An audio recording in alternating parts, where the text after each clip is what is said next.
Bharatiya Janata party की घबराहट है कि अगर इंडिया गठबंधन की सरकार आ जाएगी तो हम जितने लोग हैं सब जेल में होंगे, क्योंकि नोटबंदी से शुरू होता भ्रष्टाचार का बहुत बड़ी लिस्ट है, उसको छुपाया जाता है। राम तो मर्यादित पुरुष थे, पुरुषों में उत्तम थे।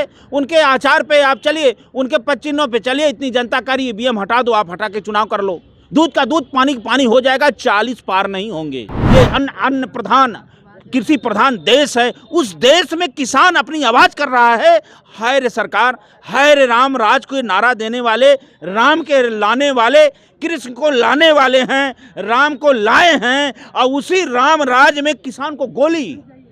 क्या है इसे, क्या कहा जाए? वो खालिस्तानी है, अब पाकिस्तानी है। जो सत्य बोल दिया वही अफगानिस्तानी है। जो यहाँ अगर जय श्री राम नहीं बोला, उनका नारा नहीं बोला, तो वही राष्ट्र विरोधी, सनातन विरोधी, हिंदू विरोधी है।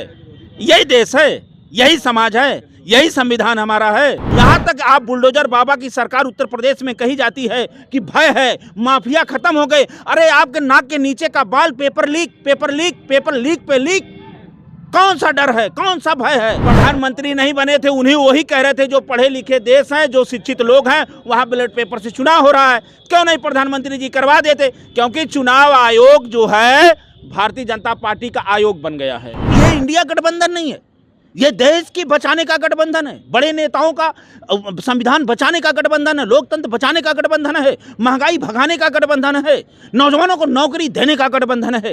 ये मामूली गठबंधन नहीं, ये 24 का चुनाव संविधान बचाने और लोकतंत्र बचाने, मानवता इंसानियत बचाने का चुनाव है। नमस्कार दोस्तों, 2024 के चुनाव से पहले राहुल गांधी भारत जोड़ो न्याय यात्रा मणिपुर से लेकर मुंबई तक लेकर चल रहे हैं, जिसका स्टैम्प पड़ाव उत्तर प्रदेश के अंदर है। और इस वक्त अखिलेश यादव के भारत जोड़ो न्याय यात्रा में शामिल होने का पूरा अंदेशा है। लेकिन यहाँ से कल लखनऊ से भारत जोड़ो न्याय यात्रा होकर निकली है, तो हम अब उसका देखते हैं कि जनाधार ज़मीन पर क्या उतरा है। हमारे साथ में स्वामी भानु प्रताप जी, उनसे जानने की कोशिश करेंगे। जिस तरह से लखनऊ से भारत जोड़ो न्याय यात्रा होकर निकली है, क्या लग रहा है, इससे जनता में माहौल बदला है कि नहीं बदला है? जनता में जो उत्साह था, जो दर्द था, वह उत्साह में बदल गया है। जो दर्द था उत्साह में बदल गया। नौजवान जो 60 लाख लगभग आवेदन किए थे, वो उत्साहित हो गए कि अब हमें न्याय मिलेगा। वो उत्साहित हो गए कि अब भारतीय जनता पार्टी का पूर्ण रूप से अब सफाया हो गया केवल इंडिया गठबंधन होने पे, और भारतीय जनता पार्टी में घबराहट का पूरा सा स्वरूप दिखाई दे रहा है। उनको पता चल रहा है कि अब हमारा जो ये राज का किला है, ये ध्वस्त होने जा रहा है। इसकी घबराहट का आपने देखिए, ट्विटर का प्रबंधक कहता है कि आप, भारत सरकार ने कहा है कि हम कुछ लोगों की आईडी को ब्लॉक करेंगे और सस्पेंड करेंगे, तो और जबकि लोकतंत्र में सबकी आवाज़ को उठाने का पूर्ण अधिकार है। तो भारतीय जनता पार्टी एक तरफ जिससे गठबंधन से घबराहट है, वही किसान, मजदूर, महिला, नौजवान, उत्साहित जो दर्द था, जो महंगाई के रूप में महिलाएं दर्द थी, जो बेरोजगारी के रूप में नौजवान, आज उत्तर प्रदेश का पूरा तड़प रहा है। उत्तर प्रदेश में उत्साह आ गया निश्चित तौर से। अब ये मालूम हो रहा है कि 60 प्लस मैं कहूँगा, 60 प्लस जो है सीट आने वाली है इंडिया गठबंधन की। 60 सीटें आपको भारत जोड़ो न्याय यात्रा के लखनऊ से गुजरने के बाद आपको लगने लगी हैं?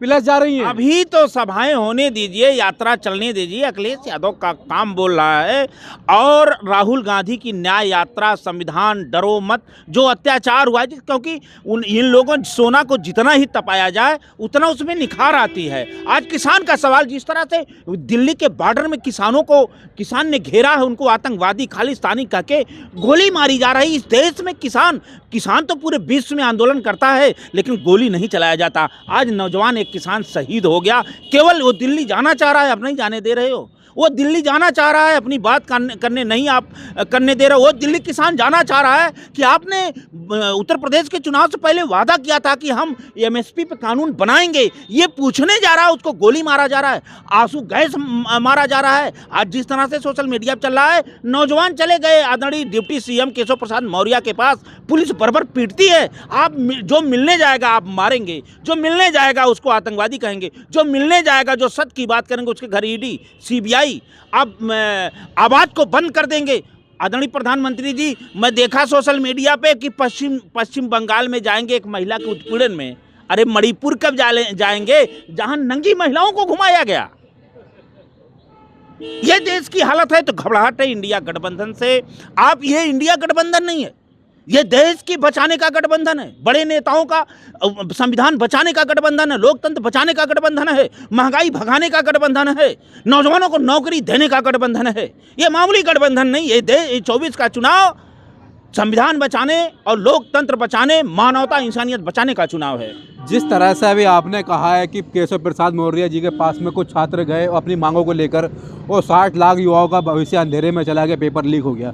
आखिरकार भारतीय जनता पार्टी चुनाव को लेकर इतनी कॉन्फिडेंस में किस लिए है कि वो, उनको लगता है कि हम 400 पार चले जाएंगे। इन सब घटनाओं के बावजूद भी किसान दिल्ली के अंदर प्रदर्शन कर रहे हैं, युवाओं का भविष्य अंधेरे में चला गया है, और जो 69,000 शिक्षक भर्ती वाले हैं वो आते हैं मंत्री जी के आवास पर, पुलिस डंडे देकर उनको बाहर फेंक देती है, और राहुल गांधी के यात्रा में भी जन सैलाब उमड़ रहा है।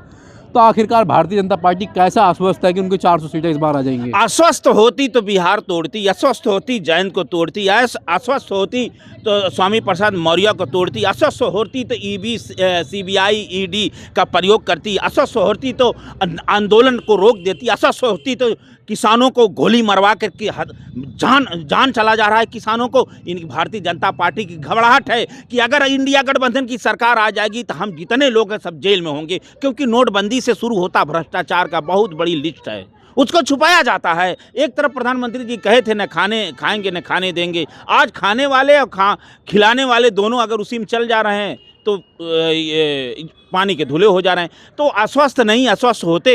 अस्वस्थ होते तो उनकी घबराहट इस तरह से नहीं होती। आपको हम बता दें, अस्वस्थ नहीं है, और इसलिए अस्वस्थ ज़्यादा हैं कि EVM भी है। EVM का बहुत बड़ा रोल है, बहुत बड़ी गारंटी है। अगर वो हट जाए तो मैं समझता हूँ 400 पार के, जो 400 की संख्या है, एक जीरो हटा दीजिए, 40 पार नहीं हो पाएंगे। जिस तरह से प्रधानमंत्री मोदी जी की एक वीडियो वायरल हो रही है पूरे देश के अंदर, ये वायरल हो रही है, जिसमें मैं सुनवा सकता हूँ। ये मोदी जी कह रहे हैं कि देश में चुनाव बैलेट पेपर से होने चाहिए। भाइयों बहनों, अरे दुनिया के पढ़े लिखे देश भी जब चुनाव होता है ना तो बैलेट पेपर पर नाम पढ़ करके भी थप्पा मारते हैं आज भी। ये हमारे देश के प्रधानमंत्री जी खुद कह रहे हैं, जब प्रधानमंत्री नहीं थे तब कह रहे थे बैलेट पेपर चुनाव होने चाहिए, पढ़े लिखे विकसित देशों के अंदर बैलेट पेपर से होता है, EVM से नहीं होना चाहिए।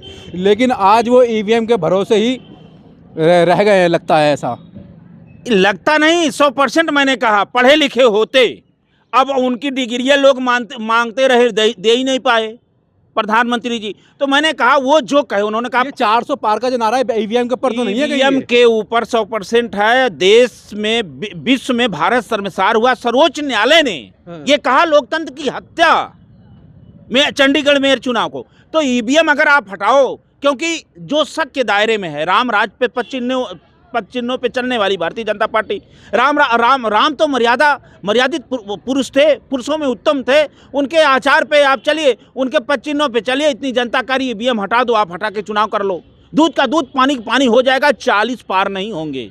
40 अगर EVM से चुनाव ना हो तो 40 पार नहीं पूरे देश में 40 पार नहीं। EVM के जरिए जो जीता जा रहा है। अरे आप जब छोटे चुनाव में ये है तो बड़े चुनाव की क्या दशा होगी, क्या दशा दिशा होगी। आप देखो, लोकतंत्र में बोलने का अधिकार नहीं है, खत्म हो गया। किसान दिल्ली में, किसान न हिंदू होता है, न मुसलमान होता है, न ईसाई होता है, न गरीब होता, न अमीर होता, किसान होता है। इस धरती में मेहनत करके अन्न उपजाता है। ये अन्न प्रधान, कृषि प्रधान देश है। उस देश में किसान अपनी आवाज कर रहा है, हाय रे सरकार, हाय रे राम राज को नारा देने वाले, राम के लाने वाले, कृष्ण को लाने वाले हैं, राम को लाए हैं, और उसी राम राज में किसान को गोली। क्या है, इसे क्या कहा जाए। सरकार कह रही है कि उपद्रवी हैं, ये दंगाई हैं, ये वो खालिस्तानी है, अब पाकिस्तानी है। जो सत्य बोल दिया वही अफगानिस्तानी है। जो यहाँ अगर जय श्री राम नहीं बोला, उनका नारा नहीं बोला, तो वही राष्ट्र विरोधी, सनातन विरोधी, हिंदू विरोधी है। यही देश है, यही समाज है, यही संविधान हमारा है। अरे उस बार चुनाव हुआ था पुलवामा की रिपोर्ट आई नहीं, शहीदों के नाम आपने संविधान को तोड़ करके वोट मांग लिया। आज नौजवान हमारा भिड़क रहा है, अगर वो कह रहा है कि पेपर लीक हो गया उसको लाठी मार रहे हैं। नौजवान अगर कह रहा है हमारी नौकरी कहाँ, नौकर बनने के लिए तैयार है, आप उसको नौकर बनाने के लिए तैयार नहीं हो। महंगाई चरम सीमा पे है, उसको आप केवल 2 करोड़ नौकरी और जो वादा आपने किया, काला धन, 56 इंची का सीना, चीन घुसेगा नहीं, महंगाई, डीजल, पेट्रोल, अन्य जितने बड़े बड़े वादे थे, आज साड़ों से साड़ आए दिन उत्तर प्रदेश में मार रहा है।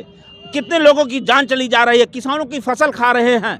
आप कहीं हर मुद्दे पे फेल हैं। यहाँ तक आप बुलडोजर बाबा की सरकार उत्तर प्रदेश में कही जाती है कि भय है, माफिया खत्म हो गए। अरे आपके नाक के नीचे का बाल पेपर लीक पे लीक, कौन सा डर है, कौन सा भय है? सरकार तो कह रही पेपर लीक नहीं हुआ है। अरे भाई सरकार तो कह रहा है कि रामराज आ गया है, तो सरकार के आदरणीय आपको राम राज्य नहीं दिखाई देता है? सुनिए, सरकार तो कह रही रामराज आ गए, वही सरकार में जो प्रधानमंत्री नहीं बने थे उन्हीं वही कह रहे थे जो पढ़े लिखे देश हैं, जो शिक्षित लोग हैं, वहाँ बैलेट पेपर से चुनाव हो रहा है, क्यों नहीं प्रधानमंत्री जी करवा देते? क्योंकि चुनाव आयोग जो है भारतीय जनता पार्टी का आयोग बन गया है। भारतीय जनता पार्टी का आयोग बन गया, बहुत बड़ा आरोप लगा रहे हैं आप संवैधानिक संस्था पर। मैंने सर्वोच्च न्यायालय ने कहा कि लोकतंत्र की हत्या। चंडीगढ़ के मेयर के छोटे चुनाव में आप देख लीजिए, उत्तर प्रदेश में चुनाव हुआ था जिला पंचायत सदस्य का, तमाम चुनाव हुए थे। चंदौली घटना देखे, किन्नर पीटे थे तब प्रमाण पत्र लिए थे, दौड़ा किन्नरों ने पीटा था और प्रमाण पत्र लिया। क्या है? आपको लगता है लोकतंत्र को बचाने के लिए लंबा संघर्ष करना पड़ेगा? ये लोकतंत्र बचाने के लिए लंबा संघर्ष हमेशा हुआ है और होगा। आने वाला समय, एक दिन ठंडी आई थी तो फिर बरसात आता है तो गर्मी आती है। जो चढ़ा है उसको उतरना पड़ेगा। चढ़े वाले लोगों से मेरा निवेदन है कि आप ये समझो कि अगर हम एक दिन जन्म हमारा हुआ तो एक दिन मृत्यु भी होगी। अगर हम जन्म के लिए तैयार हैं और राजा बनने के लिए तैयार है तो हम मरने के लिए भी तैयार हो जाएं। भारतीय जनता पार्टी को इसे समझना चाहिए। अगर जनता उनको नकार रही है, किसान की आवाज़ सुनो, किसान के दर्द को समझो, देश के नौजवानों की आप पीड़ा समझो, महंगाई समझो और समझने के बाद आप निर्णय लो। ईमानदारी निष्पक्ष से चुनाव करो, नहीं तो ऊपर वाले का जब निर्णय होता है बहुत घातक आता है। आप कोरोना काल देखे थे, कोरोना काल आप देखे थे। जिस तरह से राहुल गांधी कन्याकुमारी से लेकर कश्मीर तक की यात्रा निकाल के लेकर गए और अब मणिपुर से लेकर मुंबई तक यात्रा निकाल के लेकर चल रहे हैं, तो क्या लगता है वो लोगों को न्याय दिला पाएंगे? जिस तरह से उन्होंने कहा है कि एमएसपी की गारंटी हम लोग देंगे, जिस सरकार बनेगी सबसे पहला कानून एमएसपी पर बनेगा। निश्चित तौर पे जो विपक्ष है जो वादा कर रहा है उसको पूरा करेगा। उत्तर प्रदेश में अखिलेश यादव जी ने जो कहा था वो किया था। अखिलेश यादव मंदिर में जाते हैं, मस्जिद में जाते हैं। आज अखिलेश यादव का काम बोलता है, विधानसभा के सामने लोक भवन है। योगी जी का काम नहीं बोल रहा है। अब योगी जी का काम हम क्या बताएं, वही सांड घर घर घूम रहे हैं। बाजार में क्या परेशानी है आपको? बैंक में जा रहा है, हॉस्पिटल में जा रहा है, किसानों के हत्या कर दे रहा है। इनके विकास के नाम पर सिर्फ सांड बचा है। यही पेपर लीक पे लीक हो रहा है, यही विकास है। नौजवान बेरोजगार हो गया। कोई पेपर लीक, सांड, यही सब बचा है। क्या बचा और क्या है? राम को लाए, कृष्ण को लाएंगे। अब देखिए नीरव मोदी कब लाएंगे, विजय माल्या कब लाएंगे, अच्छे दिन कब लाएंगे? तो विदेश में बैठे ना। हाँ, तो ये अच्छे दिन कहाँ लाएंगे? तो ये तो हिंदुस्तान में है। काला धन तो हिंदुस्तान में है। हवाई चप्पल पहनने वालों का हवाई जहाज का टिकट कब लाएंगे? महिलाओं की सुरक्षा कब लाएंगे? डीजल पेट्रोल सस्ता कब लाएंगे? देश की सुरक्षा कब लाएंगे? अमन चमन कब लाएंगे? नहीं है देश के अंदर ये सब चीजें। अरे अगर होता तो फिर ये कोहराम कहाँ से होता? किसान क्यों डटा रहता? दिल्ली नौजवान यहाँ उत्तर प्रदेश में दर दर लाठी खा रहा है। 69,000 शिक्षकों की भर्ती वैसी पड़ी हुई है। पुरानी पेंशन बहाली का, अग्निवीर जैसी योजना, सीमा पे जैसे लोग अग्निवीर जैसी योजना, घातक योजना कि मरने के बाद शहीद का दर्जा नहीं है। लाखों नौजवान को एडमिट कार्ड लेके घूम रहे हैं, आप सेना में उसको भर्ती नहीं कर पा रहे हैं। कर क्या रहे हैं? तो ये सारा मुद्दा है। इस मुद्दे पे चुनाव होगा। हिंदुत्व और राम तो कोर्ट के, हम भी आस्था रखते हैं, हम भी भजन करते हैं। और राम का मंदिर जो बना था वो सुप्रीम कोर्ट के आदेश से जनता के पैसा बना, उस पर इन्होंने कार्ड लेना चाहा। और वहाँ योगी बाबा को भी, हम तो चाहते थे योगी बाबा को यजमान बनाया जाए, क्योंकि सन्यासी थे, उनके हाथ से पूजा हुआ होता, वो उनको भी साइड कर दिया गया। जो आज आप बयान सुनाए कि पढ़े लिखे लोग, प्रधानमंत्री मोदी भी तो तपस्वी हैं। अरे अब तपस्वी हैं, तपस्वी सभी लोग कौन नहीं है, तपस्वी हैं। अब उस विषय पे बड़ा लंबा होगा, इसलिए ये देश का चुनाव संविधान लोकतंत्र बचाने का चुनाव है। ये लग रहा है जो अखिलेश यादव का और राहुल गांधी का गठबंधन हुआ है, वो सॉरी इनका जो नेतृत्व में गठबंधन हुआ है, ये उत्तर प्रदेश में भाजपा को रोक देगा? रोक देगा नहीं, रोक दिया। उत्तर प्रदेश से लेके बिहार से लेके पश्चिम बंगाल से लेकर के झारखंड से लेके कर्नाटक से लेकर के हर चारों तरफ इनको रोक दिया है। यही तो घबराहट है भारतीय जनता पार्टी का, यही घबराहट है। और निश्चित तौर से भारतीय जनता पार्टी का सफाया होगा। इंडिया गठबंधन पीडीए ही इंडिया एनडीए को हराएगा। अखिलेश के नेतृत्व में उत्तर प्रदेश में नौजवानों के चेहरे पे मुस्कान लाएगा। जातिगत जनगणना होगी जिस तरीके से वादा कर रहे हैं। जनगणना अवश्य होनी चाहिए, बिहार में हुई, यहाँ होनी चाहिए, पूरे देश में होनी चाहिए एकदम हम चाहते हैं होनी चाहिए। धन्यवाद।